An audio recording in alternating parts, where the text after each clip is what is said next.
This program is sponsored by the Agrarian Trust. Agrarian Trust is charting a new path forward for the land trust movement. They're advancing an innovative and robust model of land ownership in which agrarianism, social and environmental justice, community well-being, and the earth itself are all seen as fundamentally intertwined. They're doing this by helping regenerative farmers and ranchers to secure long-term, affordable leases. That helps to strengthen local food systems and to transform community relationships to the land across the country. Visit agrariantrust.org to learn more. This program is sponsored by the Greenhorns. Listeners to Down to Earth might enjoy the newly released 6th edition of the New Farmer's Almanac, a literary miscellany written by and for working agrarians. This year's volume is titled Adjustments and Accommodations, and it's full of essays, poetry, and images that explore how people are facing challenges and uncertainties on the land. Learn more and order your copy at greenhorns.org. From the Radio Cafe and the Quivira Coalition, you're listening to Down to Earth, the Planet to Plate podcast. I'm your host, Mary Charlotte Domandi. This is a program about regenerative agriculture and the many different paths people are taking to fix a broken food system, restore soil, and mitigate climate change. And today we're talking to somebody who's doing all of those things, Cole Mannix. He's from a ranching family in Montana that goes back over 150 years, and he's working on models for meat distribution that are more resilient, humane, and ecologically sound than what the corporate meat industry tends to offer. Welcome, Cole, to Down to Earth. Thanks for having me, Mary Charlotte. So you are from a fifth-generation ranching family that's been in Montana since the 1860s, and there's a lot of conversation, there's a lot of controversy in the media about the meat industry and its environmental impacts and its health impacts. What did you see growing up, and what are you seeing in the present day in Montana? Do you see ranchers doing conservation practices? Are they treating the land well? Do you see a lot of overgrazing, land degradation, that kind of thing? Yeah, I would say that I see practices from the ranching community that are all over the board. I think the first thing that strikes me is that even the poorest managed operations are still not yet under pavement, and that's a positive. And even the poorest managed operations still have a measure of habitat. So I think that ranching in general leaves a lot of opportunity for wide open spaces and ecological wholeness. I think that there's a tremendous amount of good stewardship out there. And I think that regardless of whether people sell into what you might call niche markets or regenerative markets, there's a great deal of pretty darn good land stewardship in the ranching industry as I look around me in this state. You know, the industry is so fragmented between the actual fields to the feeding stage, to the processing stage, and so even folks that are still very much plugged into the commodity system, often there's really good stewardship happening at the ranch level. What does that look like? I would say that it looks like being thoughtful about livestock impact and rest. I would say it means being very thoughtful about streams and water holding capacity in the soil. You know, that comes back to rest with plants. If you have a relative absence of bare ground to the maximum extent possible, if you have good diversity in the plants, if as much as possible you can preserve native range, you know, it's important for that soil to be able to capture and hold the water that it does have. And from a management perspective on the ranch, that has, for the most part, to do with grazing management. It also has something to do with how you manage noxious weeds. It has something to do with how you, if there is cropping involved, what does your cropping system look like? To what degree have you been able to get artificial inputs such as pesticides, chemicals, or, you know, artificial fertilizer out, and make sure that the inputs are coming from the land base itself. And you know, it has something to do with bringing fire back into the system. And so in our neck of the woods in the Blackfoot Valley, where my family's ranch is, prescribed burning is something that it's a big effort right now, primarily coordinated by the Blackfoot Challenge, but it's often happening in coordination with either the Forest Service or the Bureau of Land Management. What's the Blackfoot Challenge? It's a collaborative watershed organization that has been around now for about 30 years in our valley, and it kind kind of evolved organically to originally around our valley was looking at the Bitterroot Valley, which is just south of Missoula, Montana, not very far away. Missoula is about an hour's drive downriver. And then south of there, the Bitterroot Valley, the Bitterroot River, had just experienced a tremendous amount of development pressure. So the folks in the Blackfoot, local people, the ranching community, the various agencies that were active, the Fish, Wildlife, and Parks, the Nature Conservancy, groups like the Trust for Public Land, they were basically asking the question, how do we avoid the kind of fragmentation that landscape has seen? And so they had a lot of community discussions, back in the early 90s. And the first conservation easement actually had gone into the Blackfoot Valley in the 1970s. That was our state's first conservation easement. But also we have now, partially because of that thought process, 160 acre zoning in the north end of our county where you can't purchase a parcel smaller than that. That comes with its own challenges for local housing, but it has kept our landscape pretty darn wide open. That's interesting. That's like the exact same amount of land that was given during the Homestead Act period. Mm-hmm. That's right.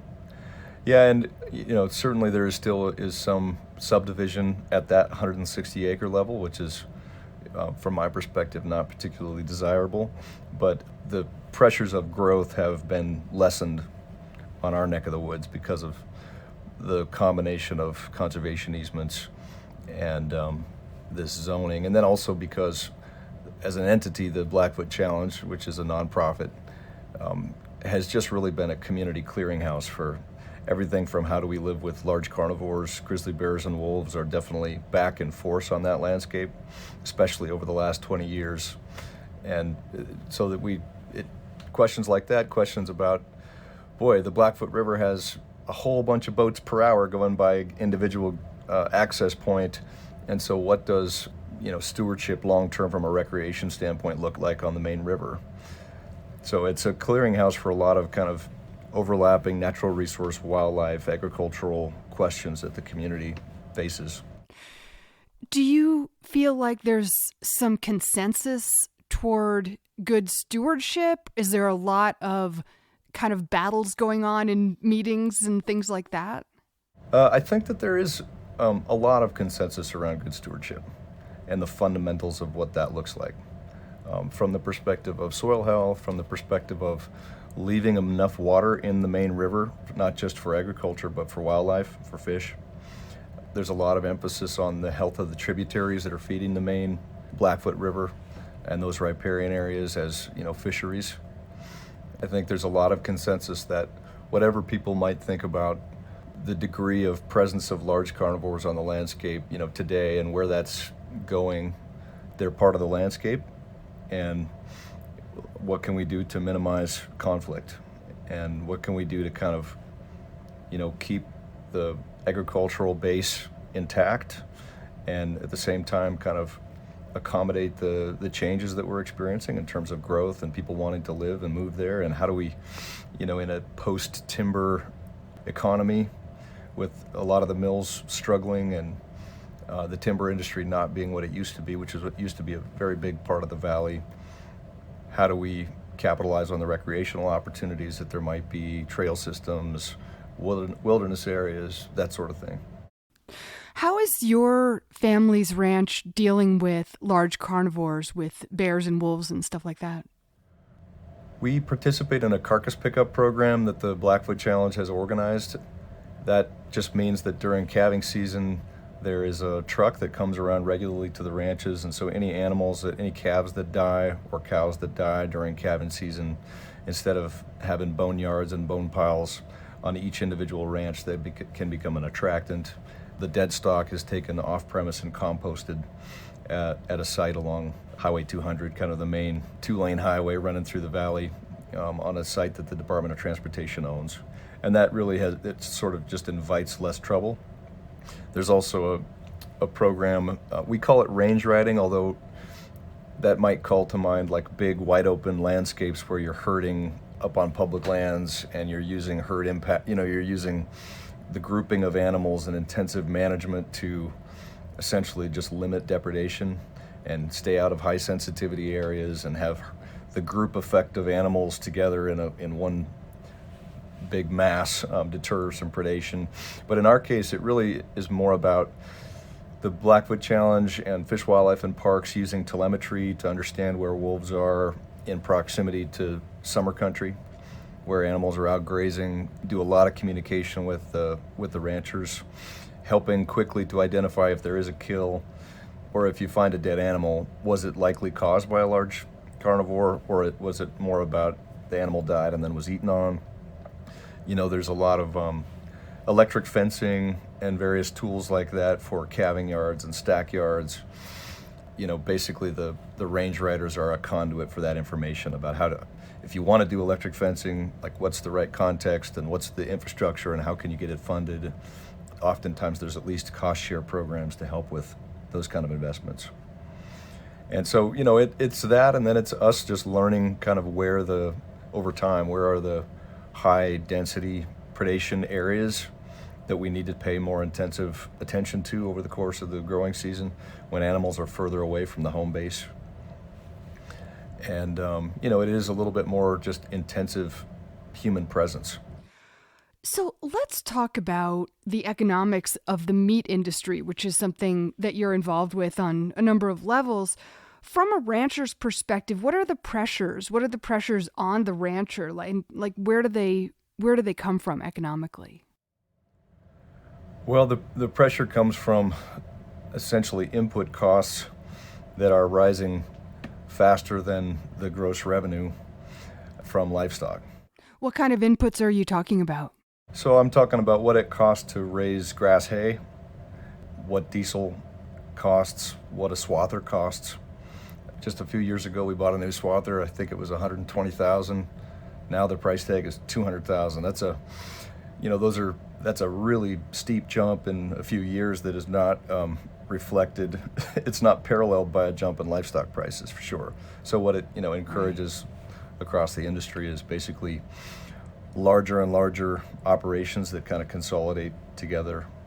And it also can, I think, that commodity system can basically just drive a focus on pure short-term bottom line rather than is the soil either maintaining or improving over time, and how are the riparian areas, and what does the it decreases people's bandwidth to work with wildlife agencies and nonprofits and to think about the things that you don't actually sell. It decreases your bandwidth to think about those things, and you really have to just focus much more on your banknote. We were talking the other day and you kind of called it a race to the bottom. Yeah, that's right. I think that good land stewardship is ultimately about thoughtful human intervention in complex ecological systems. That takes skill on the part of those people, and it takes just a lot of time. And I talk about eyes per acre, meaning like eyeballs per acre, that observation, making a plan, observing the results, making tweaks, re-observing. That constant process is what good long-time stewardship looks like. But the race to the bottom is that you try to begin cutting costs to stay in the black, and oftentimes those costs are labor. And labor is a cost, but it's also one of the main assets you have to manage land well. Because those are the people who are the eyeballs who are looking at the land. That's the talent, the passion, the tradition, in some cases the long knowledge of a place. And when you lose that tradition, you lose those families, you really do lose something that's hard to replace quickly. It seems like in every sector of society in our world, certainly in our country, whether it be, agriculture and ranching or media or, pretty much anything else, it's all dominated at this point by monopolies or near monopolies. It's like this consolidation that you were talking about that makes it really hard for small and mid-sized businesses to exist. And it seems like that's what you're looking at in the meat industry, in the beef industry. Yeah, I think that's right. The industry has been geared for a long time to producing as much as possible at the lowest price for the customer. I'm not actually sure that that's happening, but that has been the industry's stated goal. I think that the customer is seeing some rising prices, and the ranches are seeing stagnant, relatively stagnant prices over time, and there's quite a bit of margin going to that bottleneck, to that, the hourglass bottleneck between the top and the bottom. And so there's a lot of money being made. It's just mostly not by the people who are actually stewarding land. Right, right. The other thing I would say about that, I think that good work, that's part of where we get meaning. And the kind of work that increased technology, we have some amazing technologies now that we didn't have certainly before. And that it just keeps getting better. But what that means is more time at a computer, more time plugged into gadgets. Oftentimes people find less meaning in that, but particularly if they have an interest in agriculture and ecology and animals. The kind of work that you do managing livestock is very different from the kind you do crunching numbers on spreadsheets and working with various apps. Well, the whole question of, what do you do about living in this consolidated system? And yeah, there's some good technology and some apps that might help you in some ways, but they may not address the root of the problem, which is money is getting siphoned off at the top, and the people who are actually producing the food aren't making that money, and they're really pressured. And one of the potential solutions to that is having more small and mid-sized businesses instead of these huge conglomerates. And I want to talk about that in a moment. But before we talk about that, I'd love you to walk us through sort of the process of, like, you've got a ranch. Your family has a pretty big ranch that's a combination of owned and private and public leases and things like that. So you have these animals, they get slaughtered and turned into meat. What next? I mean, where does it go? Like, what does the market look like for that? Wholesale, retail, restaurants, all those kinds of things. I think that the idea that farmers markets and that scale of selling food to people can sort of compete with the industrial model that's a pretty partial picture. I don't see that ultimately being the way that most people get most of their food. And I really value the farmers market context, but I think this idea of agriculture of the middle, where we have more medium-sized businesses that can still capitalize on some economies of scale. I mean, if you build a meat processing plant, there's so much that goes into, for example, the planning of where can it be sited, and the water system in terms of water in and the water system in terms of water out. And at the end of the day, you've got to run enough animals through a facility to pay for those big expensive pieces of equipment that are required in order to comply with food safety law, right? So economies of scale make some sense. But once they get big enough, you end up with these systems that might be fine when they're working, but when COVID happens, they require this huge 1,000 head a day or more of livestock into that plant in order to work. And when there's an interruption in the chain, you end up wasting animals at a massive scale. You end up wasting product at a massive scale. Why? Because that plant, in order to pay its note, has got to be bringing animals in the door. And all of a sudden, a plant shuts down because its workforce gets COVID. And there's no place to go with those animals, and they're slaughter ready. And it essentially really quickly becomes more expensive to feed and house them. And people are cutting their losses by dumping product. So the system can be efficient when nothing goes wrong, but there's not many redundancies. And so more medium-sized businesses make a lot of sense to me. Not simply from the perspective of redundancies, but when you operate at a medium-sized scale, you have a chance of knowing the employees who work there, caring about them, investing in them long-term, caring about their family context. Are they in a living wage situation? That's how relationships are built. When the beef industry in the 1980s went from your average grocery store butchering the meat in-house with its own team of butchers to this boxed beef system where carcasses are broken down in very large facilities. They're boxed, they're sent to the grocery stores, and the grocery stores mostly lose their skilled labor in the meat department, and they become more, they just receive meat and they put it out on the shelves. And there's a lot lost in the customer's relationship with that meat department, the communication that happens across the counter. I think that that's primarily how people gain trust in something, is with that in-person interaction.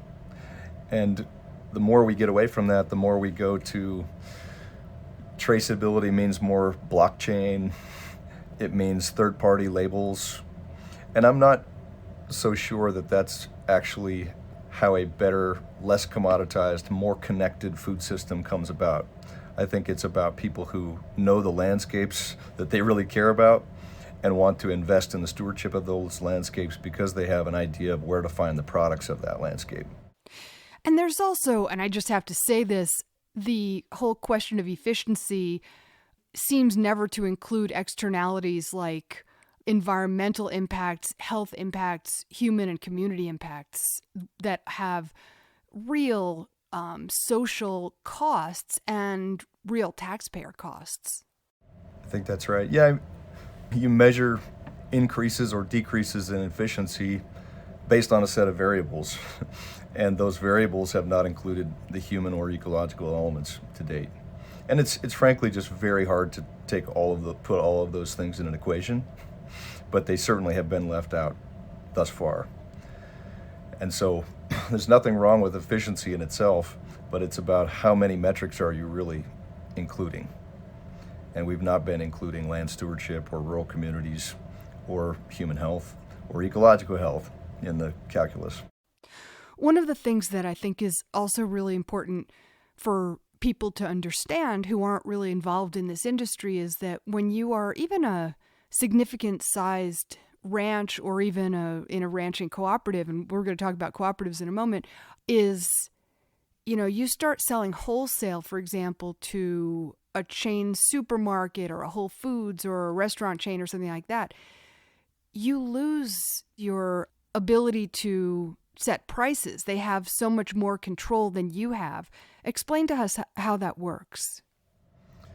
Yeah, if you, it takes between 2 and 3 years to get a beef animal, for example, market ready, from the time that animal is born until the time that it can be harvested. And so if you are making a relatively large commitment to a wholesaler of a given volume of meat per week or per month, and you've built your whole system, perhaps you've jumped through some hoops to get certifications and to build some ranch management plans that comply with their standards. And then here you go and you begin selling, and pretty quickly they've got a lot of control over you, because if you want to maintain that account, you may have to comply with either the price not going up with inflation or the price perhaps going down as they search out other options and try to improve their margins over time. And so my own family has a small meat brand called Mannix beef, and we sell to 350 individuals who buy from us regularly. And that is a far more resilient market for us than any given wholesale account. Those folks are buying from us because they trust us. Many of them have visited the ranch, or they've met us at the farmer's market, multiple conversations over the phone or email, and they've invested in knowing something about us. And so they are less price sensitive because they're in it for more than the price. They want a fair price, but they're in it for more than the price. And so the back and forth dialogue between those folks helps us to communicate what that more is. It helps us to understand what they really are looking for, what their questions are. So it's hard to build that direct market because it's hard to communicate with 350 individuals versus one wholesale client. But it is a pretty stable way to build a business. If it takes time, but you can rely on it. And you might lose a customer here or there, but you may gain 3 for every one you lose. And I would think that the challenge of then really building more of those is ever more difficult, because it's one thing to meet 350 people at the farmer's market, but then let's say you want to get up to 5,000 people.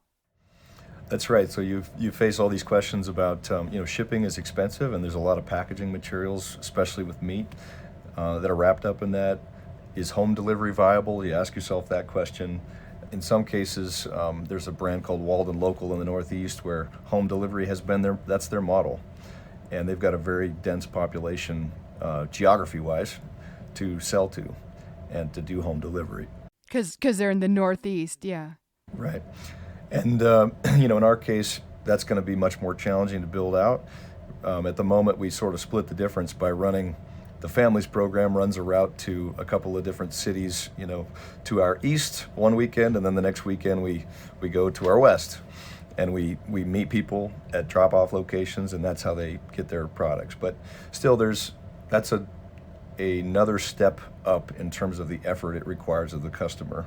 Another couple steps up. It's so easy for people to go to Costco, and pretty much anything that they could want is there. And so overcoming the activation potential that it takes to gain somebody's attention, and they're going to prioritize going to get their products. It's hard for a direct-to-consumer model to compete with a Costco. And so, it's not as if there's no place for wholesale and retail at all. But I sort of think similarly about wholesale and retail as I do about a meat program, which is just more medium-sized, more locally controlled businesses would be better than a massive box store system that we sort of have invested in as a society. Yeah. You're listening to Down to Earth. Our program will continue in a moment, but we wanted to let you know about some terrific Quivira Coalition in-person and virtual workshops that are coming up. There's an ongoing monthly webinar series being produced by the New Agrarian program. It's called the New Agrarian Toolkit, a webinar series to dig deep and level up on a variety of helpful topics. There will be several compost-related workshops happening in New Mexico, Santa Fe, Ocate, and Taos, as well as a camp-out workshop happening in Ozona, Texas, on biochar and soil health. You can find out more about all of these at quiviracoalition.org/events, and Quivira, Quivira, quiviracoalition.org/events. And now back to our program. Well, so your life, it's interesting. I mean, you grew up on a ranch, 5 generations of ranchers. You probably saw your life going in that direction, but you ended up going in a somewhat different direction in the sense that you went to the meat distribution business. You worked for a group called Salt of the Earth Ranchers Cooperative some years ago. Now you're with the Old Salt Co-op. And all of this seems to be about like making different models, perhaps more resilient models, that regional mid-size model that you're talking about. Talk about how your trajectory has gone and what you've learned and what you're doing now. Well, I went to work, my first job out of school was working for this cooperative, and I knew nothing about the meat industry other than my family's ranching context and a little bit of our own very local meat brand.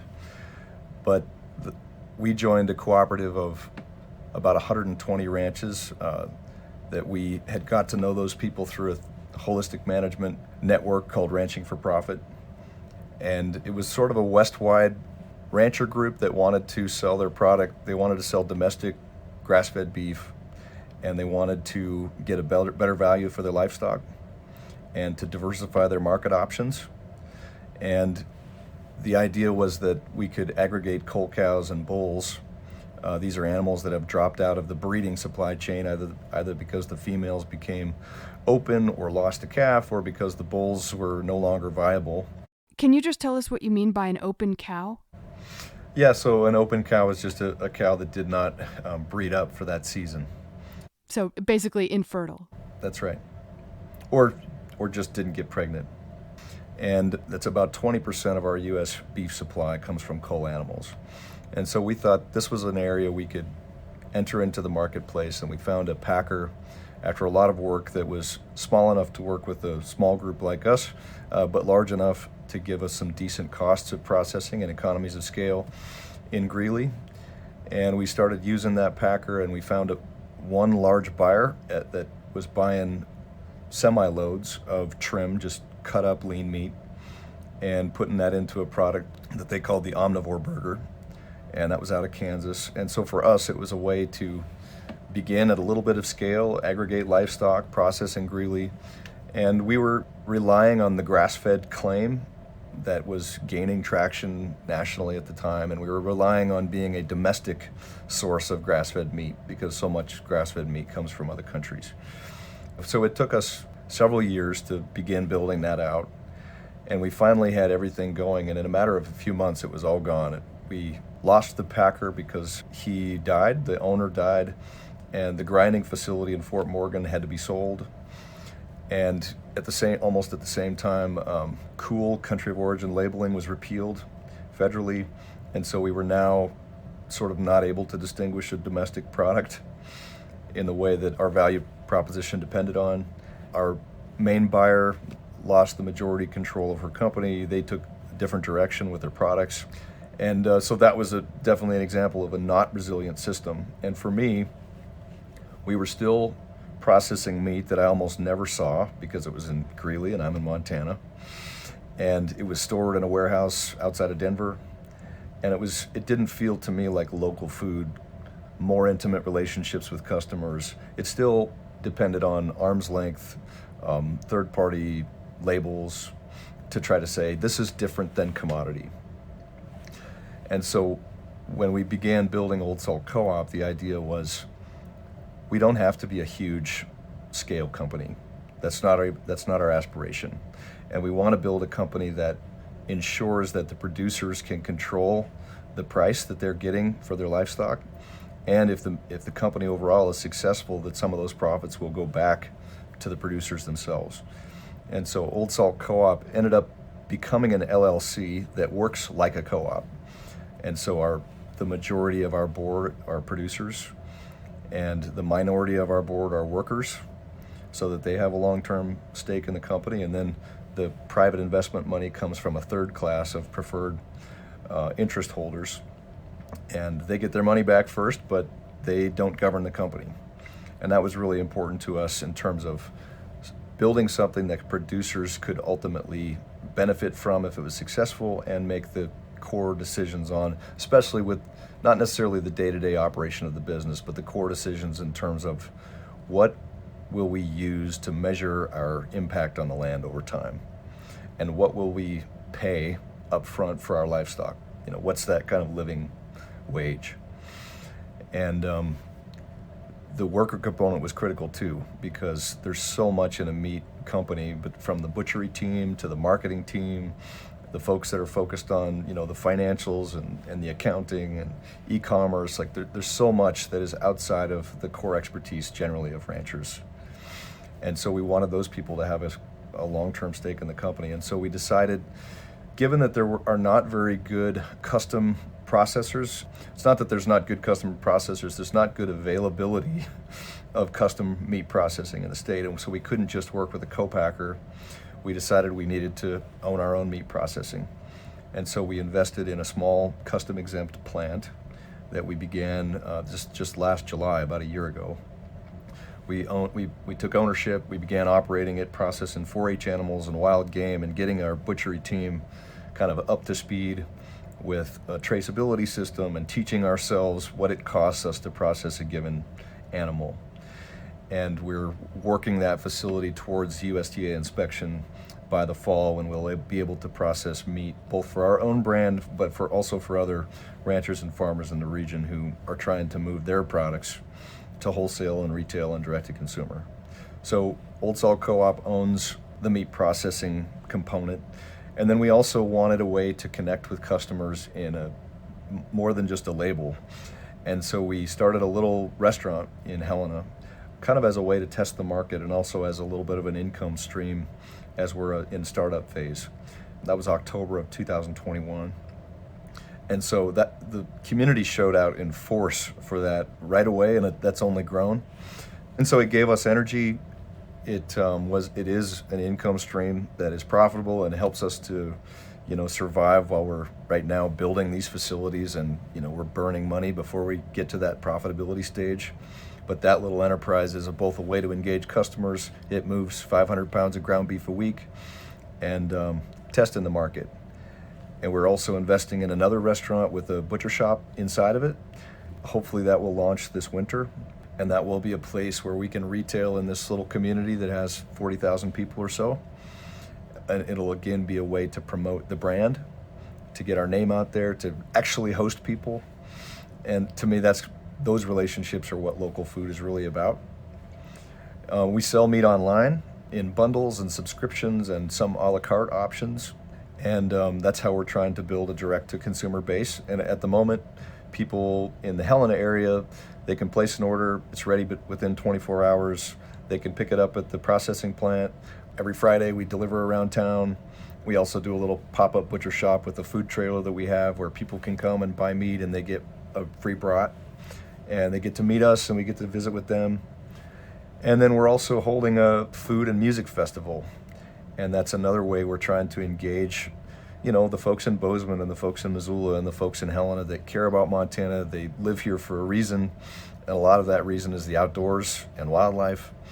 And so we're trying to find ways to build relationships with them, to care about these rural areas, to invest their money there through the products that they buy, and also to teach us, what are they looking for? What are their core questions? This is a really interesting model because it's in a lot of ways vertically integrated, and it has a quite unusual governance structure that you talked about. Did you guys come up with this? Is this modeled on something that other people are doing? We formed as a formal cooperative with the help of the Cooperative Development Center in our state.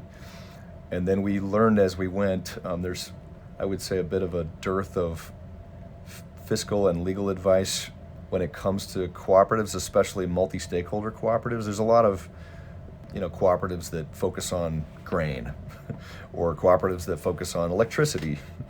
But our model involved restaurants, and it involved meat processing, and it involved all these different layers. And so basically we got the advice that a cooperative was not going to work for us.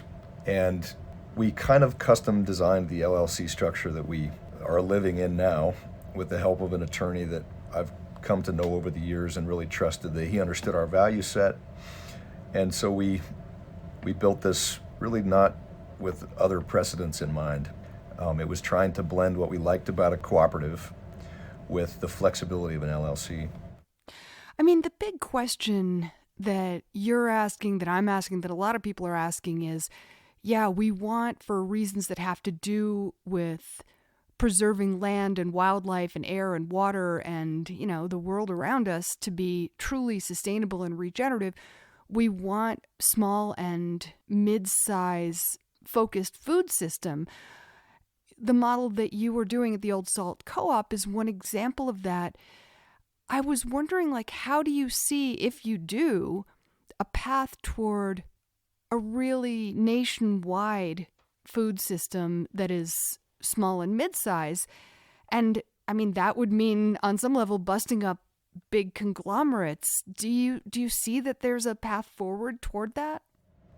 Well, I'm such a non-expert in that space of there. In a lot of ways, there already is the law that justifies minimizing consolidation, or at least cutting it off at a certain threshold.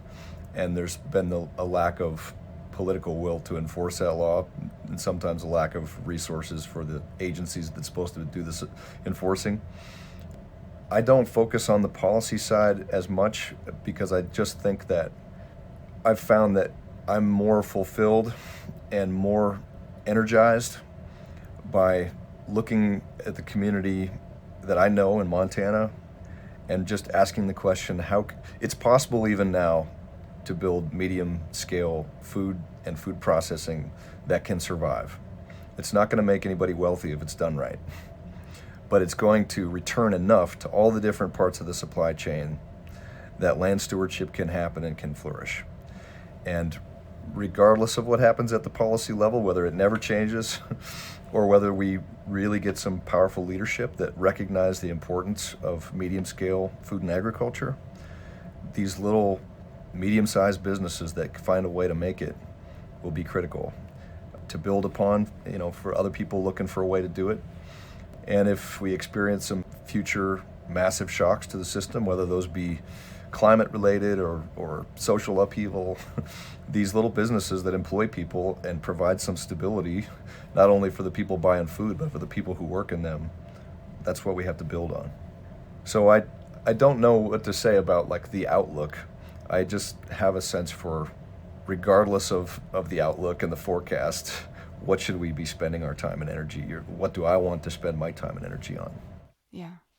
Yeah, I mean, it's interesting. You talk a lot about land and about relationships, and I saw that you studied not only biology, but also philosophy and theology. And it really feels like there's a bigger dimension to this conversation that includes all of things that's really important to talk about. Like, okay, the goal of a healthy food system, as you say, it's not about getting rich. It's about having enough.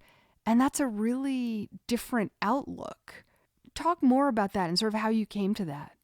Well, the holistic management encourages people to have a holistic goal. You know, a business has to be profitable to survive over time. No margin, no mission. And so that's a critical component. But our goal as a family is to be profitable, like we have to be, but for our family to be managing this ranch for more generations in the future. And that means that we really need to think about the long-term ecological trajectory that we have as a business. We also want our community, the little K through 8 school. We have one bar in town, probably the best bar in Helmville, where people go and gather, and that's sort of the center of the community. A community hall, a fire department, a rodeo that we host every year in the fall.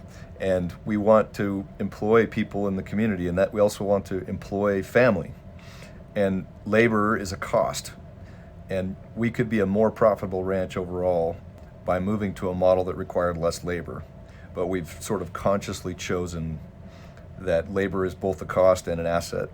So we balance the need for profitability with the desire to employ people. And that's why you need a holistic goal. And I think that was the trajectory for me of just being interested in philosophy and theology. Like, what are you really after? What will create a fulfilled life? What provides you meaning? How do you do justice to all the various different people and animals and all the different things that matter if you're going to have a system that lasts? So I think my interest in theology and philosophy was just like any of us who have an interest in what does it mean to live a good life and to be fulfilled? What are you really after? And ultimately it led me back to, during graduate school, I was reading Wendell Berry and Wes Jackson, and I was having lots of dialogues with my fellow students who were interested in agriculture and food, and there was a growing negative perception of livestock and meat in the world, and it kind of drove me back to an interest in agriculture, where I came from. And we had a little bit of opportunity to travel and see a couple of other countries and how their agricultural systems worked, and I was interested in social justice and realizing that social justice often means cleaning up our own acts so that other people can live well where they live. Yeah, because we interfere in other countries' agricultural systems in ways that really don't benefit them under the phrase feed the world. Yeah, I think feed the world the world has to be fed. But any one ranch or farm or country that decides it's their job to feed the world, I think it's too big for their britches. And it's just, we can't know what's right for other places. What we can know is, are we losing or gaining soil here? Do we have a healthy set of watersheds here or not? I was recently at a meat processing conference hosted by Colorado State University in Denver over the winter. And the talk was by a very well-known scientist on global emissions. It was GHGs. And that's really been one of the Biden administration's laser focus of. And they, from the conventional beef perspective, they kind of love that, because if you really just use GHGs as the metric, then the global grain-based meat production system is how you minimize GHGs. You have animals that are younger rather than older. When they're ultimately slaughtered, they're larger. They get growth hormones. They have intensive rations. But what GHGs does not measure is the loss of soil down the Mississippi. That's an emission, and it's maybe the most important emission. And so any frame can be too small for the problem. And if you minimize GHGs in the short term, well, that's actually not it's not a big enough aspiration. The aspiration has to be that we're maintaining or building soil and fertility, and that we're not losing our microbes. And so when you look at the system, once again, back to that holistic perspective, when you look at the whole system, GHGs is just one thing, a critical thing, but just one. I can't also really believe that if you grow grain in a place that is using inputs like fertilizers and pesticides and herbicides and all that kind of stuff, and using tractors and using diesel and then harvesting it, which takes a lot of energy, and then shipping it to a feedlot, that's emitting fewer greenhouse gases than animals that are roaming on grass and eating what's right in front of them. Well, for me, it's basically, I don't even need to know I don't even need to do the study in depth because it's been done in depth. And I'm not the expert to all the different sources that go into that and who controlled it, and how good are the studies that were being presented to us this particular day at CSU. But I can basically just, without even asking which argument there is right, I can, by looking at what was counted in that equation and what was not counted, more importantly, the externalities, I can know that it was too small a frame. Again, like the emission that we don't count is the loss of microbes and the loss of soil down our rivers. And that's more critical than anything else. Right. And it just doesn't show up in that equation. And so I don't trust what ultimately the message was, which is we need to keep, making animals more genetically efficient. We need to keep we need to be as efficient as possible with these big plants that don't restrict the flow of livestock across borders, and that basically are just all about production. And the goal there was feed the world, and I think that is, again, a too big for our britches goal. I think the goal should be produce good food, and as much good food as you can without draining your bank account, your ecological bank account. And, regenerative, that's the new word, but, ecology is regenerative by nature. The whole thing is built that way. It's just that, for the most part, our agricultural system has not been that. It's been extractive, and so we have to find ways to work within this ecological context that we find ourselves in. And in the best scenarios, with the best managers and all the right tools, you actually are seeing land that can improve in fertility over time and be productive. And that's the holy grail. But it's not, I would not say that that's common. That's when everything aligns perfectly, and things are not aligning perfectly at scale. So we have examples we can point to, anecdotes where it is working, and I think there legitimately is land that is increasing in fertility and still being incredibly productive. So that's awesome. But that's by far the exception, and we're going to have to massively redo our entire food system to achieve that at some scale. And it seems like ultimately that's the only option. Yeah. At some point, even if you took the CSU model as, okay, that we got to feed the world, I mean, at some point we're going to run out of the kind of energy we're using right now. And so I don't really see another option rather than to build back our systems that are more resilient and closer to home and more redundancies, and to just measure on these particular ranches, these ones that are supplying our brand, are they going in the right direction ecologically?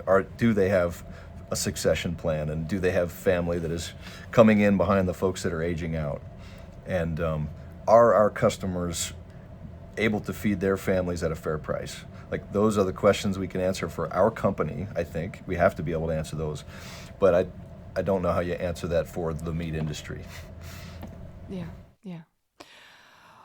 The Old Salt Co-op, your company, is hosting a food and music festival this summer. It's June 23rd through 25th at your family's ranch in Helmville, Montana. And I think it's unusual. I was reading the webpage about it. I mean, in the sense that there's not only music, but like top flight chefs and speakers and things like that. Tell us about this festival. Yeah, I'm really, I couldn't be more excited or scared for trying to put on an event like this, but we're trying to have as many as 2,000 people a day out to the ranch for 3 days and treat them to whole animal wood-fired cooking over a 40-foot fire. The first night would be hogs, and the second night will be beef and lamb, and the third brunch will be goat barbacoa from a gentleman named Eduardo Garcia out of the Bozeman area. So the food, just anytime you bring people together around food and drink, it's gonna be festive. But we really want this to be a place people go to network with other people who care about some of the same things: resiliency and sustainability in the food system, large landscape conservation and wildlife populations. So we have sprinkled in throughout some speakers, some wonderful poets. A woman named Deborah Magpie Erling is going to tell Native American ghost stories around the fire on Saturday night. And an author that I'm in love with, David James Duncan, is going to speak about the upcoming release of his Sun House masterwork. And so there's elements of kind of dealing with the question of livestock, meat, environment, nutrition and health. Diana Rogers is a well-known speaker in the space with her Sacred Cow and her Sustainable Dish platform. Nicolette Hahn-Nyman also speaks to many of these issues, and so she'll be present. And so it's a festival that is after a little bit older demographic, I think, maybe than your typical music festival. Late 20s all the way on up, and families, and we'll do pasture walks in the morning where people can hear a little bit about this particular ranch and this valley. And there's a panel of conservation partners, so the Blackfoot Challenge nonprofit, and Wild Montana, the Wilderness Society, Montana Master Hunter, the Association of Conservation Districts. These folks will have a chance to share how they work with the ranching community on all kinds of different projects, from fish and wildlife to conservation easements and agriculture. So it'll be a blend of festive and contemplative. It sounds quite amazing, and people are welcome to camp, and if they don't want to camp, they can stay in nearby towns that aren't too far away and just spend the days at the festival.